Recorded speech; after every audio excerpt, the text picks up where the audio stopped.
All right, look what we got today. We've got about a 17 Yamaha FX with this new kit that just came new, I believe, last year on the market. It's called a ZF kit.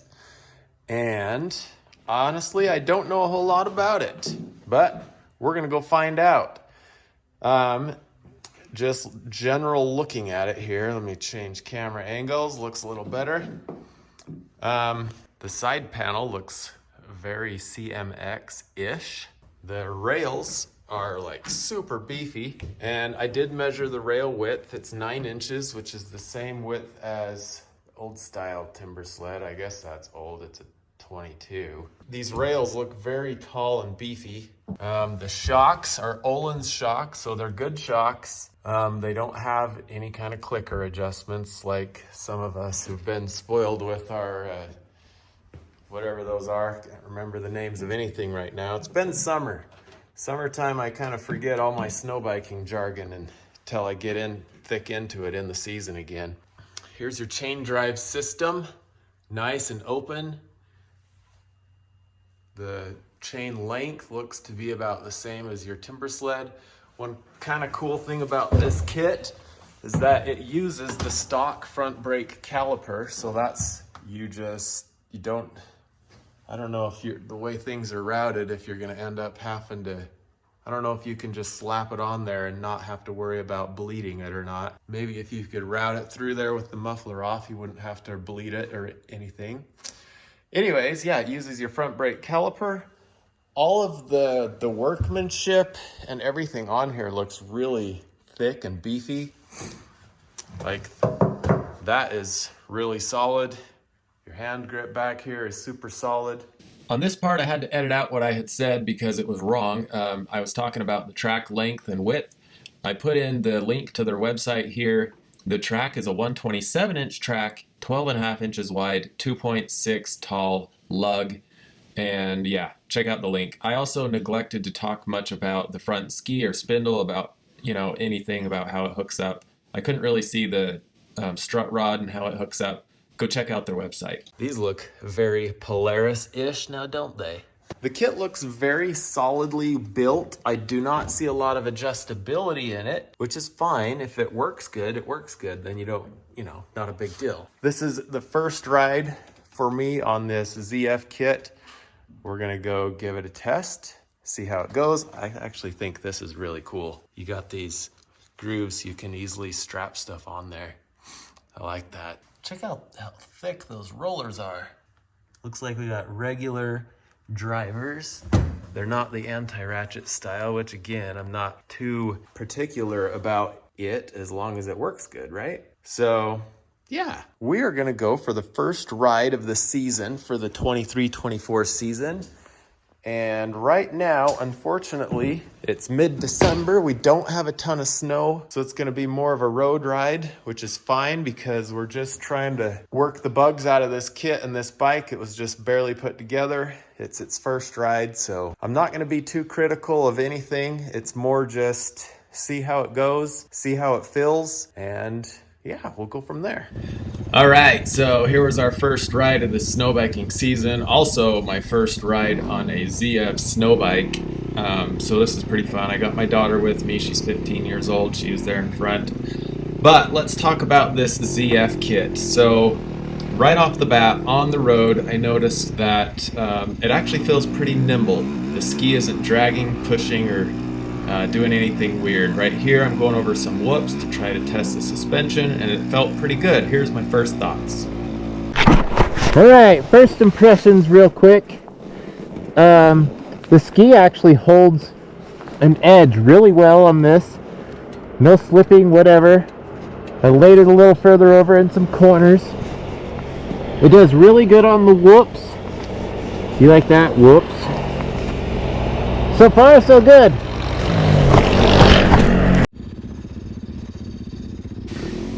Okay, I'm gonna cheat here and just give you all the bottom line stuff that you're coming to this video for anyways, while you watch some of this footage going on in the background. So The bottom line for me is I really don't have a lot of negative to say about this kit. I do have a cons list that's coming up, but let's start with the pros. The first thing is the suspension actually worked really good for jumping. I didn't do anything really big, but I mean, there is a jump coming up here that's like 40, 50-ish feet long. I was landing on the good side, the downhill side, but still I didn't bottom out. It felt very progressive. It actually felt great. So for jumping, I mean, if that's all the big you're gonna do, then it actually is pretty good. I did case this jump the first time I did it, and the kit felt very controllable. I didn't feel the kit like completely slam out and bottom like I have done with some of my timber sled kits.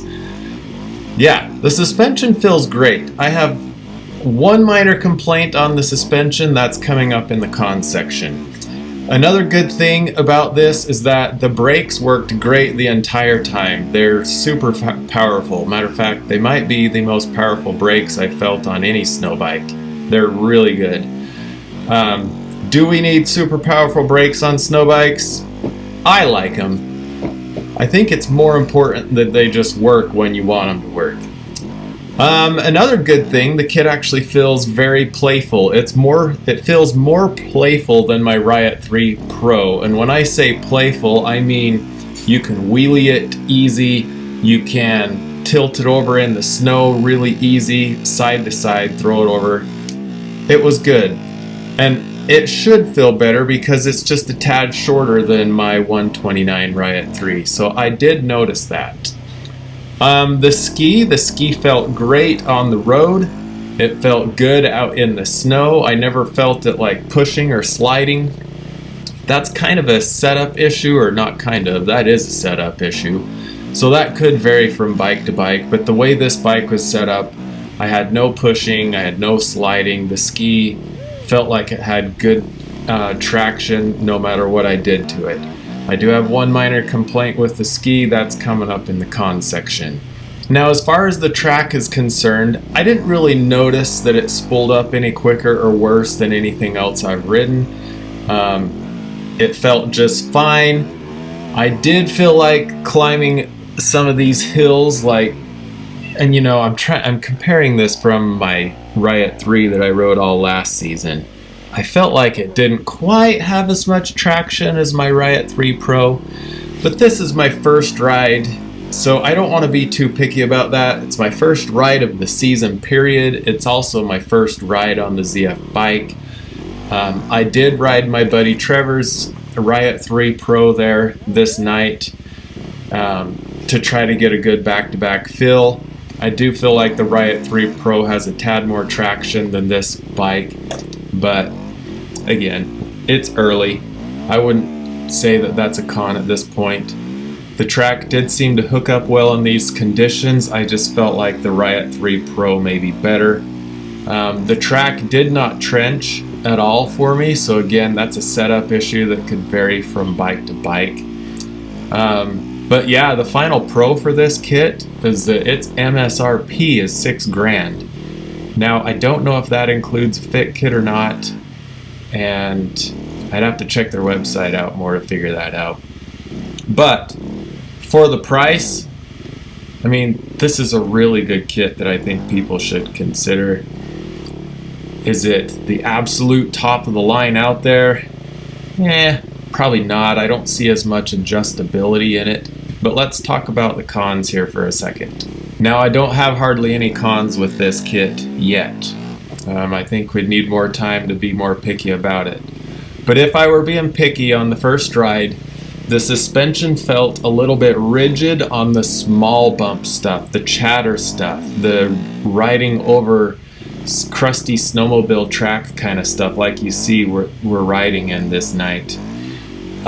It's just not quite as plush as my Riot 3 Pro with the IBP or whatever it is, bypass shocks, the triple clickers. Those are really good shocks. I like them a lot. But it's not that far off. So I don't know how picky one should be on that. Like, honestly, if you went for a ride and you were in nothing but powder all day, you wouldn't notice that at all.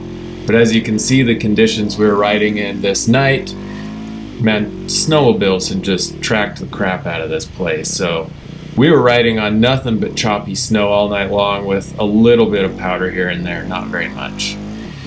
And then if I'm going to be picky, the ski is more narrow. I didn't pull a measure tape on it, and I also didn't look on their website to see exactly how wide it is. I've already given the bike back to the owner, so I don't know how wide it is. I want to say it's in the 11 something inch range, where your timber sled skis to 11.5 to match your 11.5 inch wide track on a timber sled. This ski is more narrow than that, so it's probably more in the 10.5 to 11 inch range. In the very few spots I found where there was powder to play in, which wasn't very deep, I did notice that ski push into the snow a little bit more than what I'm used to. Again, we're being picky. Overall, I was actually really impressed with this kit. I've ridden some other kits in the past, and I did not have this kind of a first ride impression on them. Oh, one other thing I forgot to mention. This kit feels very tall, so if you're a short-legged person, you're not going to want, or there may be other options out there for you that are shorter. But yeah, this kit's quite tall. I noticed on my Riot 3 Pro I can drag my feet and get my heel down pretty easy. I'm a 6'2" tall person. My inseam is 34, I think. I'm pretty long-legged. Anyways, I can basically flat foot my timber sled that is not the S version, and I could not flat foot on this bike. So really the only place that comes in handy is when you're on roads and you're dragging your feet trying to get snow on your track, or when you're trying to lift your bike up when you fall over. Lucky for this owner, I never did tip his bike over. I just went and jumped it a few times and got a good feel for it. Overall, again, I'm very impressed. I think this is a great kit that should be considered if you're spending in the, if you're planning on spending in the $5,000 to $7,000 range. This is right in that range. Some of the other kits you can't get for that price unless you buy them used. This kit you can get brand new for that price, and honestly, it's going to be 90 to 95% of, it's going to perform 90 to 95% of what some of the top kits out there are performing as. So for a lot less money, it might be worth a look. I should go back and mention one more con. I don't like the fact that the shocks aren't adjustable, and not just the fact that there isn't triple clickers, but I didn't see anywhere to really adjust hardly anything. Even sag looked difficult to adjust. But as I mentioned earlier, just because there's not much adjustment there, it actually worked really good. So does that even matter? Anyways, I'm not paid by these guys or anything. I just thought it would be an interesting video to get out there. Here is a quick little clip of something I actually am sponsored of, and that's Oxbow lights. So check this out.